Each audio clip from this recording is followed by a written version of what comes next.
ირანისთვის დიპლომატიის ბოლო რაუნდი გრძელდება როგორც ომანში, ასევე პაკისტანში. ირანის დელეგაცია ისლამაბადში ჩავიდა შვეიცარიაში ტექნიკური მოლაპარაკებებისა და ომანში მოკლე გაჩერების შემდეგ. მაგრამ მიუხედავად იმისა, რომ მოლაპარაკებები გრძელდება, ირანი აშკარად აჩვენებს, რომ ჰორმუზის სრუტეს კვლავაც მტკიცე თავისი კონტროლის ქვეშ მყოფად მიიჩნევს. ეხო ვაშინგტონში გადავდივართ, სადაც ჩვენთან ერთად ბენ თალებლოა, დემოკრატების დაცვის ფონდის უფროსი მკვლევარი. დილა მშვიდობისა ან შუადღე მშვიდობისა, თქვენთვის კი უკვე გვიანი დილაა. სასიამოვნოა თქვენთან ყოფნა, მადლობა. ორივე მხარემ ერთობლივი განცხადება გაავრცელა. ყველა შეთანხმება, როგორც მათ განაცხადეს ჰორმუზის სრუტესთან დაკავშირებით, სრულად უნდა პატივს სცემდეს ირანისა და ომანის სუვერენიტეტს, რომლებიც რა თქმა უნდა ესაზღვრებიან სრუტეს. ამ განცხადების გაკეთებით, როგორ აისახება ეს იცით ტრამპის ადმინისტრაციაზე და სხვა ფსვებზე?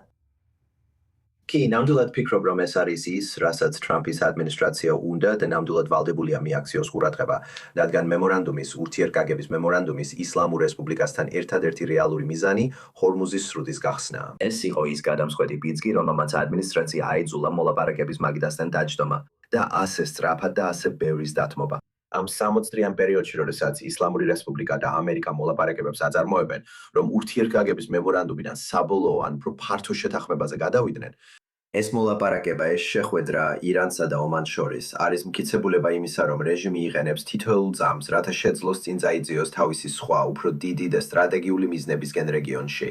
და ეს უნდა იყოს გამოფხიზლების ზარი ამერიკისთვის, რომ დობა ნამდვილად არ იქნება ის, რაც ახლო მომავალში ამ ორ ქვეყანას შორის დღის წესრიგში დადგება. და ამერიკამაც უნდა გამოიყენოს ეს დრო, რომ თავის პარტნიორებთან მეტი ხიდი ააგოს და არა ბარიერები. და ასევე რომ შეძლოს სამომავლოდ უფრო წინ წასციოს თავისი მიზნები, ნაცვლად იმისა, რომ ზეწოლა მოხსნას. თქვენ როგორ ფიქრობთ, რა სურს ირანს ომანელებისგან და პირიქით? მე ვფიქრობ, ისინი ცდილობენ ომანელებით დაარწმუნონ იმ პოზიციაში, რომ სრუტის კონტროლი უფრო სუვერენული უფლებაა, ვიდრე საერთაშორისო უფლება. რა თქმა უნდა, მათ იციან, რომ ორივე მხარე ისარგებლებს, თუ შეძლებენ გადასახადების დაწესებას ან ამოქმედებას.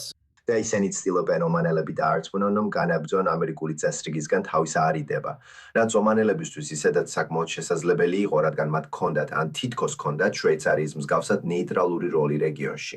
მაგრამ ჩემი აზრით, ეს როლი რეალურად დაკარგეს, რადგან მრავალი წლის განმავლობაში ზედმეტად აქტიურად იყვნენ ჩართული დიპლომატიაში ირანთან.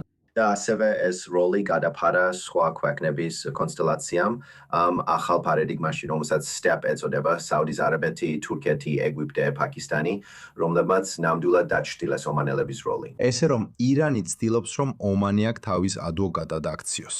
და თუ ყურადღებას მიაქცევთ მემორანდუმის ტექსტს, მებრძოლების გარდა ამერიკისა და გაერთიანებული და ირანის გარდა ორი ქვეყანა, რომელიც მემორანდუმში რამდენჯერმე არის ნახსენები, არის ლიბანი და ომანი. და ირანი ნამდვილად ცდილობს, რომ ომანელები გამოიყენოს ჰორმუზის სრუტეზე თავისი დროშის დასაფენად. ასე რომ, რაც არ უნდა იყოს, თუნდაც ყველაფერზე შეთანხმდნენ, სუვერენიტეტზე საუბარი იყოს თუ არა, როგორ შეიძლება ეს საბოლოოდ აისახოს მემორანდუმზე. თუ ისინი ნამდვილად არ იცავენ ან ცდილობენ გვერდი აუარონ იმას, რასაც პრეზიდენტი ტრამპი იმედოვნებს, რომ ეს მემორანდუმი მიაღწევს. ეს დიდად დამოკიდებულია იმაზე, გჯერათ თუ არა, რომ მემორანდუმი საბოლოო შეთანხმებამდე უფრო დიდ და ყოვლისმომცველ შეთანხმებამდე მივიყვანს. ან თუ ფიქრობთ, რომ მემორანდუმი დაირღვევა უნდობლობის, კონფლიქტის ან სხვაგან ესკალაციის გამო. და ჩვენ უბრუნდებით მდროულ ურთიერთობებს.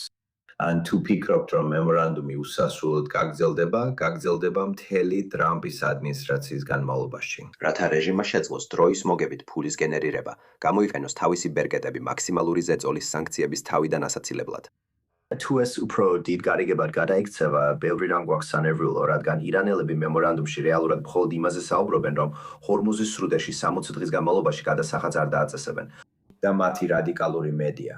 მაშინაც კი როცა მემორანდუმს მოეწერა ხელი, არსებითად ამაყობდა იმით, რომ 60 დღის შემდეგ ფულის მისაღებად სხვა მექანიზმები ექნებოდათ. და ყველაფერი, რაც მათ ამერიკას მოლაპარაკების მაგიდაზე მისცეს, იყო ფასდაკლება ან შეღავათი 60 დღით. ასევე პრობლემურია ისიც, რომ ეს რეჟიმი კვლავაც სთხოვს სრუტეში გამავალ გემებს, დარეგისტრირდნენ თავად რეჟიმის სადაზღვეო სქემაში. ის პირდაპირ არ ახდევინებს მათ თანხას, მაგრამ აგროვებს გაცილებით მეტ მონაცემს, ვიდრე საჭირო ექნებოდა ქვეყნისთვის, რომელსაც არ აქვს განზრახვა პატრულირება გაუწიოს ამ კრიტიკულ საერთაშორისო წყლის გზას. ირანის მთავარმა მოლაპარაკებელმა განაცხადა, რომ აშშ-მ რეალურად დათანხმდა 12 მილიარდი დოლარის აქტივების გამბლოკვას ორ სხვადასხვა ეტაპად. რას აკეთებენ ისინი, რომ ეს დაიმსახურონ და რატომ არ გუსმენია ეს უშუალოდ პრეზიდენტ ტრამპისგან? ჩვენ ვიცით, რომ მემორანდუმის ფარგლებში მომავალში იქნება ცდომა გაყინულ სახსრებზე.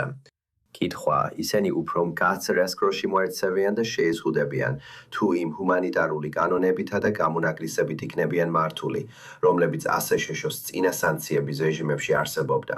როგორც ჩანს, ვიცე-პრეზიდენტი ვენსი ამას გულისხმობს, როდესაც ამბობს, რომ ეს გატინული ფონდები შეიძლება გამოყენებულ იქნას სოიოს, სიმინდის, ხორბლის ან სხვა ამერიკული სასოფლო-სამეურნეო პროდუქტის შესაძენად. არ დაგვაუწყდეს, რომ ასევე რთულია თუ ეს თანხები დაბლოკილი ან გაფინული დარჩება. იცით, ტექნიკურად კი ეს რეჟიმის ფულია, მაგრამ ამავე დროს ამ თანხის გამოყენება ფორმალური ფინანსური სისტემის მეშვეობით, რასაც არ უნდა აკეთებდეთ, მაინც გარკვეულ შეზღუდვებთან იქნება დაკავშირებული. მაგრამ გარკვეული შეშფოთება მაქვს, რადგან ეს ის საკითხია, რასაც როგორც თქვენ თქვით, რეჟიმის მედია კვლავ ამტკიცებს. და გარდა იმ ერთი ხაზისა ხორბალზე, სიმინდზე ან სოიაზე, ჩვენ არ გვაქვს სიცხადე ტრამპის ადმინისტრაციისგან, რაც ისგან ამ საკითხთან, ან სხვა ქვეყნებში ადრე გაყინულ ან დაბლოკილ თანხებთან დაკავშირებით, იმ ქვეყნებში, რომლებიც ადრე ირანულ ნავთობს ყიდულობდნენ ან ინახავდნენ. კარგი, დიდი მადლობა ამ განმარტებისთვის. ბენამ ბენთალებლუ, დემოკრატიის დაცვის ფონდის უფროსო მკვლევარო. მადლობა.